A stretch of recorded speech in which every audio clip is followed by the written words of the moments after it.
bez nich neprežijem. Kto to pozná, ide bližšie. S ľuďmi žijem, s ľuďmi vijem a viem, že bez nich neprežijem. S ľuďmi žijem, s ľuďmi pijem a viem, že bez nich neprežijem. Mám tu brne nejakých vlkov, s ľuďmi žijem, s ľuďmi pijem, dajte ruky hore! Bratislava, tu sa rodí sláva, prvá liga sa tu hráva, tu bohužiaľ končí sláva. Metropola býva drava, tu život rýchlo beží, ľudia chladní, ale o to viac schopní prežiť. Mesto, kde peniaze cítiš viac ako kdekoľvek inde, kde možnosti pustiť ich máš viac ako kdekoľvek inde, kde aj nezmyselný šéf má veľkú šancu, že vyjde. Keď nevyjde, rýchlo sa treba odjebať inde, pretože tu sa nedá žiť, ak chceš byť skrytý, ak ide tu viac anonymity, jak v Galaxity.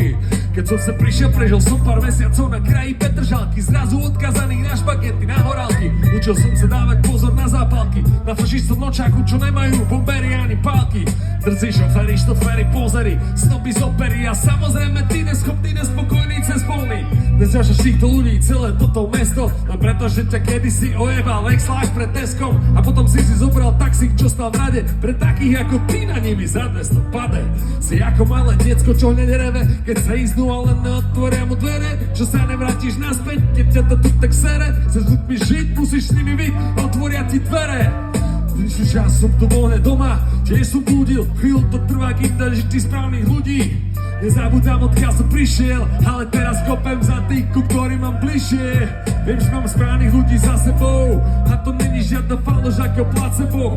Máš byť s nimi, máš aj so mnou, radšej na to, stojím za nimi, oni stoja za mnou a stoja za to, pome.